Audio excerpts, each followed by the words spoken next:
So we're back in the dark times. We don't know when the next Berserk chapter is going to be, so we may as well catch up on some more subscribe star requests. And this one is kind of a general one, because this subject actually has a lot to talk about, but for now we're just going to throw a dart at something and go with it. Besides, what's the fun of Halloween if it ends? So, a killer who only works on holidays.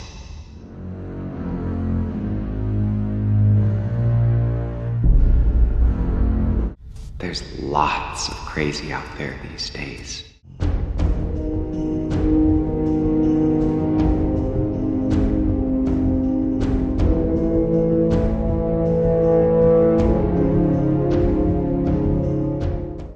Batman The Long Halloween. That's right, it's time to talk about Batman. Possibly one of the most iconic and beloved comic book characters in history. Someone still going strong a full 85 years since his creation, and shows no signs of stopping anytime soon. Now, Batman barely needs an introduction. Everyone knows about Bruce Wayne, his parents, the alleyway, Joe Chill. Okay, some people might not be aware of who exactly shot Batman's parents, but yeah, it was Joe Chill. Yeah, the young heir to the Wayne family's billion-dollar inheritance, orphaned by the senseless tragedy that drives him to become a one-man war on crime, training himself to physical and mental perfection, and leading a double life as both a playboy philanthropist and a ruthless vigilante. Now, Batman is a character you can love for all kinds of reasons. He can be funny, badass, terrifying. There's countless interpretations of the character that cover all sorts of different ideas and tones. You have the classic Adam West series that was meant to be a lighthearted comedy. Some days you just can't get rid of a bomb. The Tim Burton films that play the material far more straight and dramatic, though never straying away from their comic book roots. Also Returns sort of becomes a drug trip in spots, but it's a really good movie though. The Schumacher era where things changed, trying to be a weird mixture of the Burton films and the old Adam West style. Yeah, that was not a good idea. Even Joel Schumacher himself admits it was not a great direction to go. If I disappointed them in any way, then I really want to apologize, because it wasn't my intention. My intention was just to entertain them. Then you have the Nolan movie trilogy that attempted to ground the character in reality, though it definitely stretches that term. If you want a specific version of Batman, I guarantee you, it exists. He's been a psycho killer, a paladin of justice, the bad boy of the Justice League. You can do a lot with Bruce. Flashpoint Batman wasn't Bruce, it was Thomas Wayne. Though easily the most famous adaptations of the character are the animated series, which kicked off the entire DC animated universe, which is easily the best material that side of the comic book medium has, the Nolan films, the Arkham games by Rocksteady, and currently the Matt Reeves universe, with the Batman and the new Penguin miniseries that just finished. Both are extremely good. If it isn't obvious at this point, I love Batman. He's just such an easy to love character. He's infinitely badass, and my generation in particular was pretty spoiled in regards to great Batman material to choose from. Yeah, the comics could get a tad shaky. All-Star Batman and Robin is... Listen, okay, Frank Miller has mental problems. When he was good, he was great, but later on, he just sort of went bonkers. But we also got to see Jason Todd become Red Hood, which was wild to see as a kid, and this isn't even talking about all the legacy stuff we got to read, like Year One, Dark Knight Returns, and of course, The Long Halloween. There's a lot of Batman to enjoy, and there's a lot of Batman media that is just fucking incredible. Hush is... it's okay. I didn't really love it that much. The Arkham games, though, ended up being so popular, they wound up being one of the AAA franchises. Hell, Arkham Knight is still one of the best-looking games damn near 10 years since it released. And apparently Arkham Shadow was pretty dope as well. Sad that it's stuck on VR, though. It actually kind of looks cool. Regardless, you get the idea. Batman is something everyone has at least heard of, if they haven't sat down to check out at least one thing tied to the mythos. Everyone has their reasons why they love the guy. Some like the more jokey, cheesy aspects. They grew up watching the old 60s show, like Justice League cartoon or the Adam West one, of which I will say, Brave and the Bold is a great love letter to that era. Check it out. It's actually really good. I know because I am the son of the man you murdered. I am Bruce Wayne. Maybe you like the darker, broodier parts that come in the 80s and 90s off the heel of Tim Burton. So you like the animated series, the Burton movies, have a seething hatred of Batman and Robin. Never leave the cave without it. A bat credit card?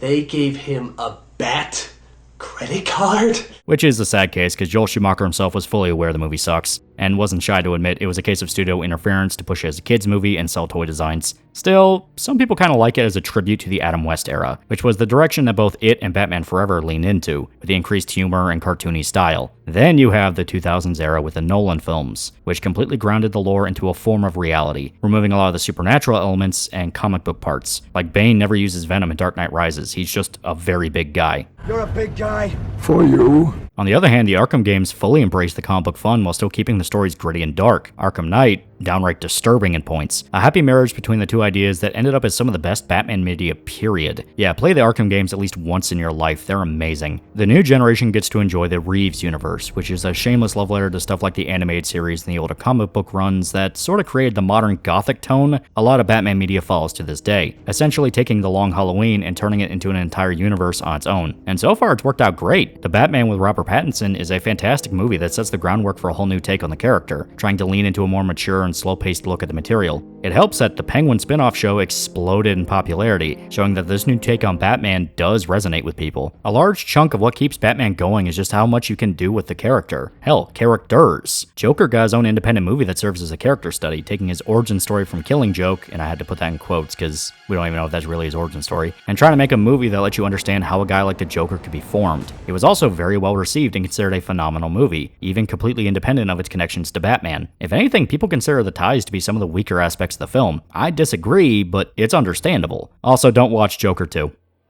Just don't. Now, I've been talking a lot about Batman media, mainly the adaptations and some light references to the comics. So let's get back into focus and actually talk about The Long Halloween before discussing the animated adaptation that this video is supposed to be about. The Long Halloween is the story arc that came out in 1996, written by Jeff Loeb and drawn by Tim Sale. The plot revolves around a mysterious string of murders targeting mafia affiliates, specifically involving the Falcone crime family, who have been recurring Batman villains before. The serial killer known as Holiday baffles everyone in Gotham, able to kill even high-level mob guys while never leaving a trace of their existence, only targeting them on specific holidays. The story takes place over the span of a year, starting on Halloween and ending on Halloween the next year. The Long Halloween covers a lot of ideas, some of them so prominent they completely change the landscape of Batman for good, specifically Bruce having to better himself as a detective and the rise of supervillains as the main source of crime in Gotham. It also serves as an introduction origin story of Two-Face, by the most important antagonist for the lore. He'd shown up more than once in the Golden Age comics as a gimmick villain, but Long Halloween is what fleshed him out and gave him his definitive backstory. Now, you can read Long Halloween all on its own just fine. It actually has been adapted more than once in live action as their own thing, though unofficially. The Dark Knight is essentially taking the Long Halloween and remixing elements of it to make Joker more prominent and removing the presence of other supervillains. And I already talked about how the Matt Reeves Batman universe is heavily inspired by that storyline in particular, taking multiple plot points and characters wholesale, though it does deviate in its own way, such as making Riddler the main antagonist instead of the mysterious holiday killer. The Long Halloween is first and foremost a mystery story. It's about multiple factions all trying to track down the holiday killer and increasing chaos that stems from their killings. It also heavily focuses on the bond between Bruce, Commissioner Gordon, and Harvey Dent, the man who would eventually become the infamous Two-Face. You see, while Long Halloween can be read on its own just fine, it's sorta meant to be a sequel to Batman Year One by Frank Miller, showing a revamped introduction to Bruce and his beginnings as Batman. Hell, some people even kind of make a trilogy out of Year One, Long Halloween, and Dark Knight Returns. Personally, I think Dark Knight Returns being included there is a weird addition, all things considered, since it requires more homework to fully understand a lot of what it's talking about. But it's a fan thing, so the assumption is you already know everything anyway, and it's especially weird because Long Halloween has an actual sequel with Dark Victory, but I think it's more about showing the eras of Batman, from rookie beginner to legendary but tired warrior, like he is in Dark Knight Returns. Also, by the way, Dark Knight Returns is absolutely peak, all-time favorite Batman story, I can't even lie. The animated movies are a must-watch. You get Peter Weller as Batman, and he nails it. I will show you who rules Gotham City!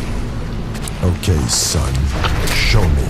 Yeah, Dark Knight Returns is 100% getting its own video, be warned, but this video is about Long Halloween, so we'll get back on track. The point is that Long Halloween is widely considered a middle chapter type story. It can't be a first and foremost introduction for Batman. You want to give some time for Bruce to settle in before you tackle it. The Matt Reeves movie cheated by already making Bruce Batman for about 2 years when the story begins. Also, it's kind of just fully assuming you know who fucking Batman is. Still, this makes a lot of sense because of what it talks about and the impact the story has on the setting and the characters. Not only does it introduce one of Batman's most famous villains, but it serves as the death of an entire enemy faction, the Falcone crime family. The Long Halloween is a very risky story in a few different ways. It has to sell you on the character arc of someone you know will end up as a villain, and convincingly show you the evolution of crime in Gotham, going from organized mob rule to the anarchy of supervillains. Honestly, I think it nails both. You feel this new era as it seeps deeper into the setting as the Falcones whittle down, and the presence of characters like Joker, Poison Ivy, and Scarecrow get bigger roles. Probably the biggest theme of Long Halloween is starting something you can't control. It shows up in multiple forms, from multiple characters. This is also the main theme that Matt Reeves takes for his films, exploring Batman's influence on Gotham and showing the consequences of his actions. Now, I can't talk about Long Halloween further without spoiling everything. Reminder, this is a mystery story. You're not supposed to know who the killer is before starting it. So I'm going to put up a spoiler warning here for those that haven't read the comic or seen the movie. And yes, I'm going to talk about the changes the movie made. Still, back out now if you care about spoilers. So Long Halloween juggles a lot of plates. It shows the crumbling of the Falcone family, Harvey Dent's growing insanity, and Batman struggling to keep up with the increasing chaos as his supervillains run amok, all while never losing focus on the infamous serial killer tearing apart Gotham. Everyone is out to get Holiday, and everyone has their motives for doing it. When the story starts, Batman is starting to doubt his impact on Gotham. It feels like things are getting worse. Sure, he's beaten most of his rogues gallery at this point, but the Mafia is still controlling Gotham with an iron grip, and the Holiday murders only exacerbate the situation. Assuming this was the work of the Falcones, Batman, Jim Gordon, and Dent all agreed to an alliance. They would work together to find the killer and take down the Mafia. Unfortunately, things get worse as the evidence mounts that Dent himself might be the Holiday killer, not only putting him in the sights of the Mafia, who already want him dead due to his crusade to take him down, but also for supervillains slowly pushing into Gotham. Dent himself is struggling with serious mental health issues that he tries to keep hidden, but the stress of the situation forces his repressed multiple personality disorder to the forefront. Now one of the three pillars of Gotham is an unstable madman, and he's disfigured from an acid attack, pushing his already fragile mental state into full-blown insanity, throwing away his old life as Dent and embracing the Two-Face persona, deciding to kill the Falcone family with the help of the supervillains that want him dead. I said before that Long Halloween's about starting something you can't control, and now I can fully explain what that means. A large aspect of the story are these three men beginning their war on the mob, unaware of the consequences this would have on Gotham. That their hyper-focus on just the Falcone family creates a power vacuum that is replaced by even worse people that don't play by any rules.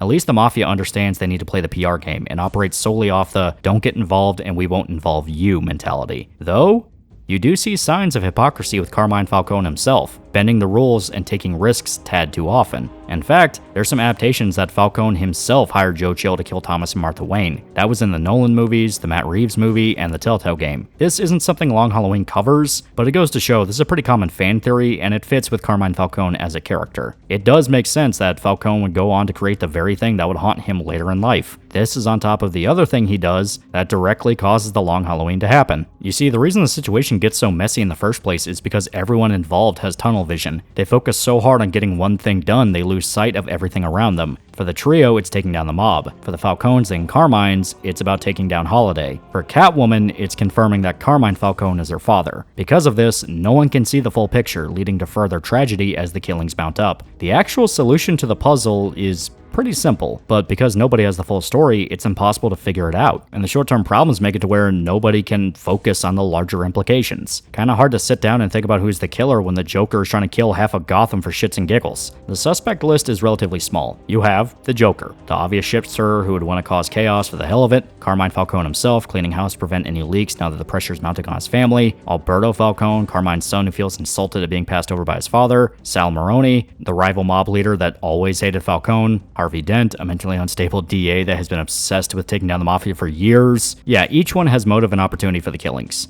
Except not really. Sal Maroni, ironically, despises the Holiday killings, since it lets freaks like the Joker feel confident enough to openly attack the mob. There's no way it's him, since he also wants to stop them, and even is personally impacted by the killer when his father is a target. Somebody Maroni would never have killed. And Maroni himself ends up being a victim by Holiday towards the end of the story, in case it wasn't clear enough. Carmine can't be a suspect as he's personally impacted by each murder, killing close associates and family that he didn't want to lose, along with the growing tensions put on his mob now that they're vulnerable. The Holiday killings specifically target the Falcones. Any Maroni killing seems to just be collateral damage. He wouldn't go so far for a corporate restructure that would only hurt him in the long run. The Joker couldn't be Holiday as his entire role in the story is trying to find Holiday. He sees him as competition as the top homicidal maniac in Gotham and is insulted that more people are focused on him instead of Joker's crimes, even trying to launch a gas attack at a New Year's festival simply because most of the city was there, so the odds he could kill Holiday were worth the risk. Alberto looks like the most obvious one. He's the prodigal son passed over by his father, clearly not part of the rest of the mob and always seen as an outsider. He's very intelligent, though this ends up frustrating Carmine more than pleasing him. Each murder matches Alberto, up until he's killed on New Year's Eve, shot on a yacht and falling into the water to die, so can't be him.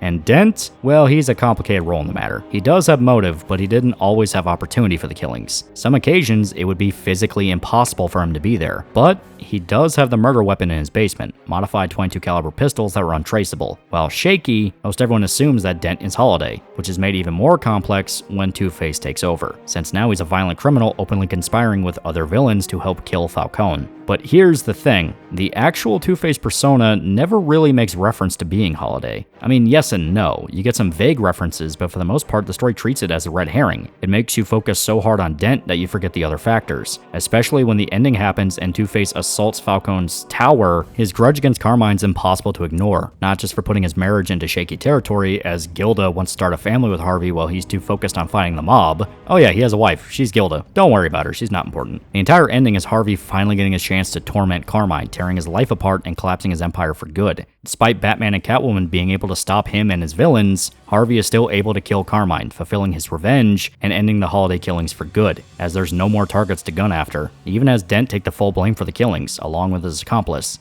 Yeah, that's right, there are two Holiday killers, Harvey Dent and Alberto Falcone. Yeah, he faked his death in order to operate as Holiday without suspicion. He performed the killings to prove himself better than his father, that he could tactically collapse both the Maroni family and his own. So it seems like Dent and Alberto unintentionally worked together as the Holiday killer. Dent so he could kill Falcone, and Alberto so he could supersede his family and prove his superiority. He even targets the Riddler as a victim, but spares him, as the holiday that attack happens on is April Fool's Day. Alberto was so confident in his intelligence, he even threw shade at the Riddler of all people. Still, Alberto confesses to the majority of the Holiday killings, and Dent confesses to killing Falcone and Vernon Field, who was a corrupt assistant to Harvey that actually helped plan the acid attack that disfigured him. Yeah, he was kind of a dick. Having two killers fits with a story that really is a Two-Face origin story. Duality, that whole deal. Except that ain't really what happened. As it turns out, there's a third.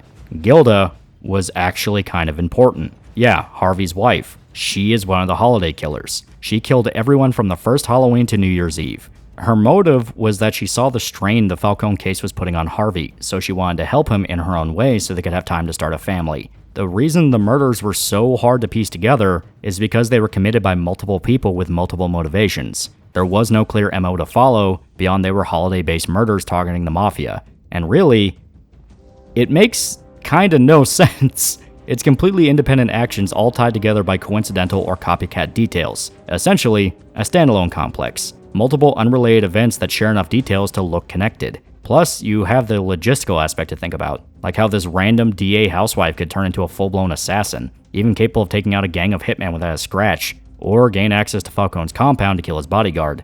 Johnny Vitti makes sense, he was in protective custody so she would know where he was. But still, some holes exist in the mystery, something that kind of fits with the story. It's a complete shitshow of a situation that you'll never really get the full story of. 1,000,000 to 1 odd case to stumble into that's impossible to solve without time and patience.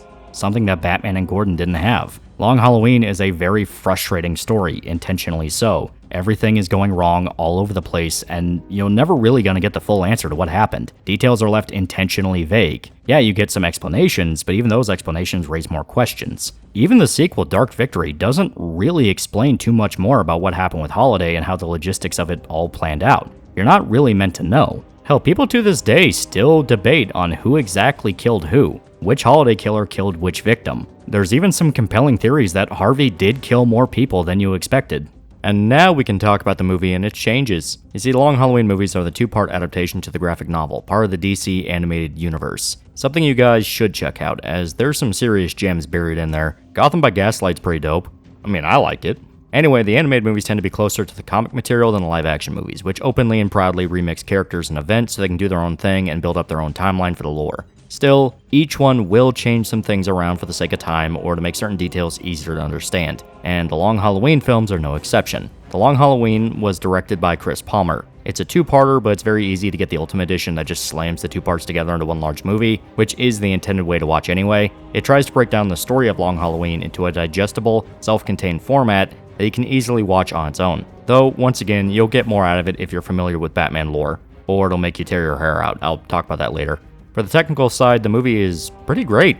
The animation is clean and detailed with tons of motion during the action scenes. It doesn't stick 100% to the comic art, it does try to kind of break it down to a bit more of a easy to look at style, because the art in A Long Halloween could get kind of abstract. Still, I think it nails it. I think everything looks good. Also, the sound design is great. Not just from what you hear, but from what you don't hear as well. There's plenty of moments where a scene can run quiet, just ambient noise take the forefront. Those long moments of silence that allow you to just kind of take everything in. Very good stuff. The cast is also really strong. You have Jensen Ackles as Batman, and honestly one of the more underrated Batman performances. He's able to nail the distinction between Batman and Bruce Wayne, changing his voice and speaking pattern when he switches between the roles.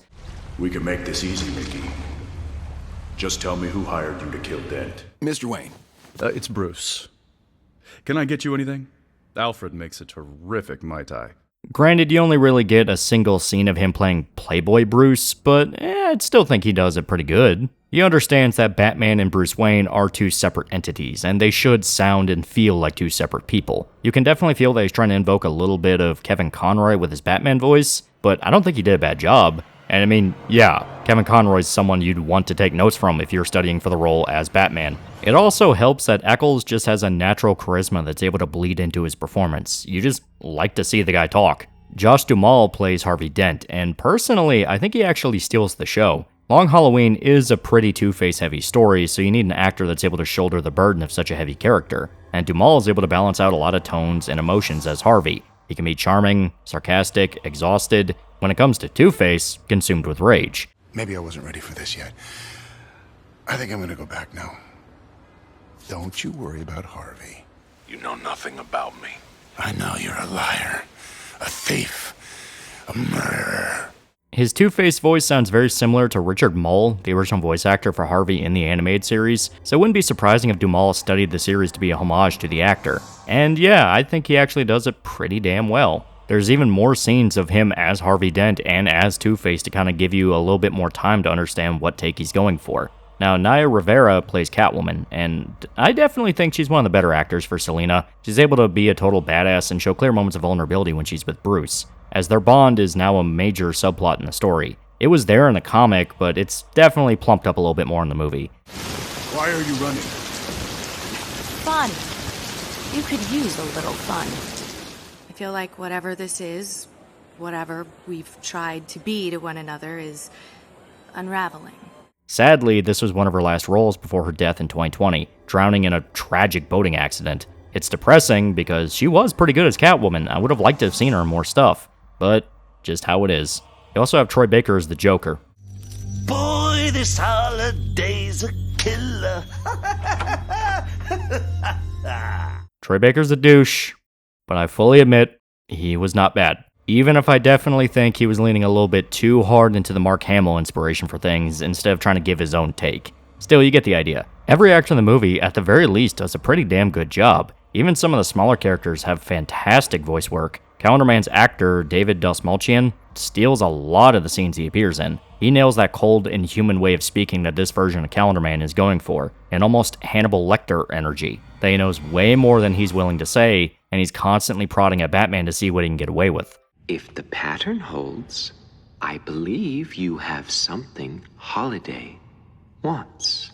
It definitely helps that some of the scenes in the movie are just taken word for word from the comic, so they have some great dialogue to work with. When you have a good foundation, it's easy to build off that. Of course, not everything's the same, but we'll get into that towards the end. And hell, some of the original stuff also gets pretty damn good in parts. Still, the movie is a pretty good adaptation to the comic. It understands the tone that the Long Halloween shoots for, this very dark and dreary story where everything is constantly going wrong. It's not completely hopeless, but it's easy to feel that way with how much Batman screws up in the story. He learns the hard way that just being a vigilante won't fix Gotham, but it's too late to stop what's already put into motion. And you see the city change as little by little the mafia starts to vanish, pushed out and driven to increasingly deeper corners. What starts off as just mob guys pressuring the cops for protection ends with explosions in the streets and costume maniacs attacking everyone in sight. You really get a sense that this entire situation is a disaster. There's little, if any, chance of a happy ending. Long Halloween is a great story, one of the all-time classic Batman arcs that you really should sit down and read someday. And the movie is a decent introduction to it. It manages to give you the broad strokes very well, but, as I said before, it has changes. Stuff that can confuse somebody that never read the comic and give them a different idea of how things played out. For one, there is an increased focus on Harvey in the movie. He has more scenes, and there's more of an explanation behind his transformation into Two-Face. This is actually a pretty good change, since the comic itself kind of hand-waves that away. As soon as he gets his face burned, he's in the sewer and boom, he's Two-Face. It's just kind of one of those they kind of expected you to go, yeah, now he's Two-Face now, you get it? Still, Harvey is one of the central figures in Long Halloween, so giving him more time on screen to build a relationship with the audience is a good idea. Even though you know how this is all going to end, you can't help but feel bad for Harvey. There was a chance he could have avoided what happened to him, but in the end, he was always going to end up in that sewer, flipping that coin. They also change how he befriends Solomon Grundy. In the comic, Grundy tries to kill Dent for entering a sewer like he does to anybody else. Yeah, Grundy doesn't like anybody being down there, but Dent's able to avoid being ripped to pieces by finishing the rest of the Born on a Monday rhyme. In the movie, Grundy's more cautious of Dent, watching him as Dent deals with an existential crisis. He willingly finishes the rhyme on his own as he comes to understand what it means. His old life was over and he's been reborn as Two-Face. There's a lot more general changes, like characters who don't show up or end up having far less of a presence. You also have events that are switched around or just not covered. Yeah, stuff like Carla, a pretty central character in the comic who ends up being one of the suspects. She only really shows up once or twice before she's whacked. Sal Maroni also acts far more aggressive in the comic, damn near openly declaring war on Carmine as he believes he's the one responsible for the holiday killings. The movie once again limits his appearance. He's still a key player, but there is less of him. You also have an entire gang that goes missing. The Irish never make an appearance once. Instead, more focus is put on the Chinese triads. Granted, the Irish were pretty small-time players in the grand scheme, and the triads do end up being related to Holiday, as they were how Gilda and Alberto received weapons. Still, not having the Irish sort of limits the scope of how badly the gangs were savaged by the events of the story. Every family was crippled by the Holiday Killer, nobody was exempt. They also increased the tension between Carmine and Alberto. In the comic, Carmine never suspects Alberto once. He genuinely loves his son, and they have a decent relationship, it's just Carmine kind of ignores him. At least on paper. It's only when Alberto is revealed as one of the killers do you understand how mentally unstable he really was. The movie makes his relationship with Carmine far more rocky, which you would think could easily serve the actual twist of the comic. It shows Alberto as resentful towards his father and willing to tear down his operation. Yeah, you'd think that. But then you have the next major change the movie makes. That is, Alberto actually does die on New Year's Eve. He's shot by Holiday and falls into the propeller of the yacht,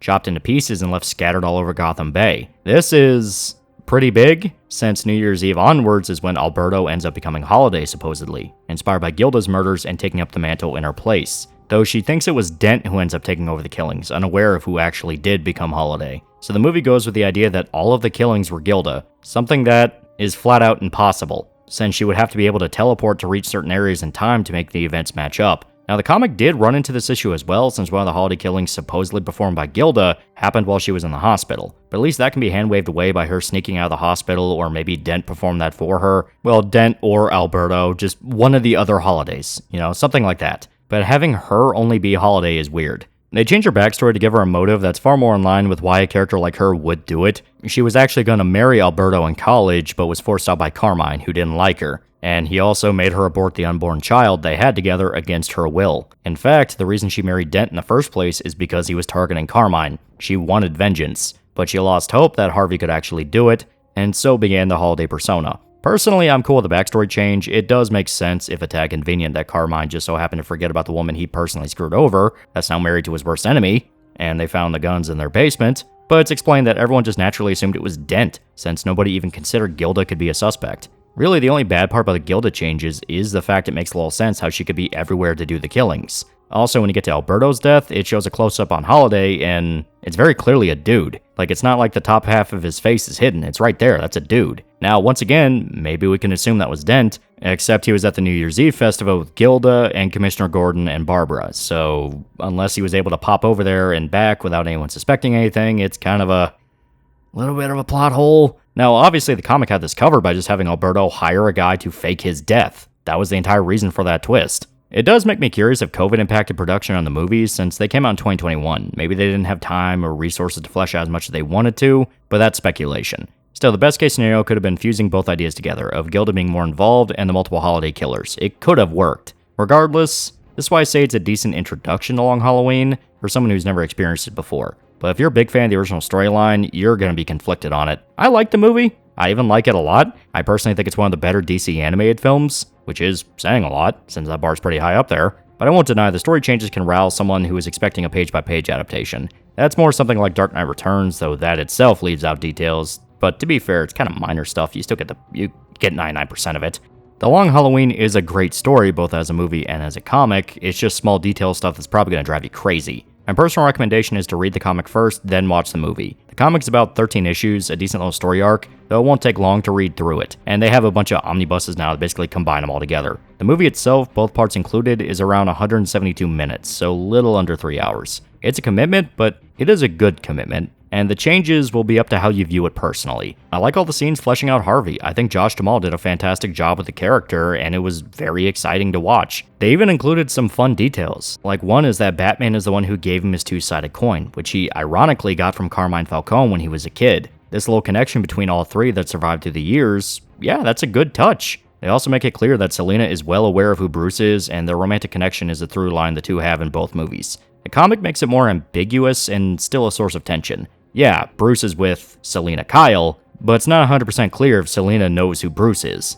The two clearly like each other, but not that much as to share secrets that big. Hell, Catwoman even kind of fucks him over at the end. She doesn't even let him know about her desire to confirm Carmine is her father in the comic. It's a personal journey. Not having the Riddler scene where he's almost killed by Holiday is sad, but it does make sense. As Alberto is no longer one of the killers, his desire to prove himself as this intelligent psychopath wouldn't be there. Thus, no reason to target the Riddler. Another change that you can easily see being removed is the subplot of Bruce actually being investigated and put on trial for the Holiday killings. It's pretty obvious Bruce didn't do it. I mean, if you need to be told that, then I can't help you. Still, the idea was to put another source of stress onto Dent, as it was one big humiliation he suffered in the story that pushed him closer to insanity. Dent despises Bruce and his family, seeing them as puppets to Carmine, so he became obsessed with charging Bruce as Holiday. It's something that didn't really matter in the grand scheme, but fans of Long Halloween could be disappointed that they didn't get that subplot, since it was a source of dramatic irony. Dent is trying to take down one of his biggest allies completely unintentionally, also hinting towards the eventual rivalry the two would have once he became Two-Face. There's more changes that could be listed, but the point is, there's a lot. Some of them make sense, and you can see why they cleaned things up or shifted them around. Others are more questionable and can just leave you confused as to what was the point. The movie, funny enough, is sorta split down the middle. You're either gonna love it or you're gonna hate it. Simply comes to how you personally view changes to Batman media in each adaptation, and whether the specific changes made in the film will work for you. Still, I say this is something you should absolutely sit down to watch to see how you feel about it. I really like the film, even with the changes. It's still a pretty damn good adaptation of Long Halloween. Perfect? No, but still absolutely worth watching. Just be aware that some parts of it will piss off a purist. Now, this is all I can say about The Long Halloween. It's a phenomenal Batman story, and the animated film is a pretty good watch. Batman in general is something you need to check out at least once in your life, and this is a great stepping stone with the larger mythos. Even if you want to save this for when you're at least aware of the basics. I mean, if you don't even know who Joker is, yeah, don't watch this. Binge the animated series or something like that beforehand. This is all I can say about Batman. Okay, there's a lot more I can say about Batman, like all the different adaptations and stuff like that, but I've been fighting to keep this video focused on just Long Halloween as it is. Just be aware this isn't going to be the last Batman video, not by a long shot. There's an endless well here to sink into, and it would be fun as hell to do it. But you know what else would be fun as hell to sink into? Gamer subs, use code TAL at checkout, use the code, it's almost Thanksgiving, use code, use the code so your family can have a good Thanksgiving. Use the code, use the code, use the code or Batman's going to beat your ass. Use the code. For now, this is where I'm going to end things off. Long Halloween should be available on a ton of streaming platforms and some less legal ones, so it's easy to track down if you want to watch it, which you should. And in the spirit of Long Halloween, we're going to keep the vibes going for a little while, because who doesn't love horror for the holidays? That's right, spooky season's still coming on strong. You can't hide. You can't run. Keep the jack-o'-lanterns burning bright, because Halloween ain't over yet. Right? Guys? Yeah. Until next time, please remember to like, comment, subscribe. See you guys.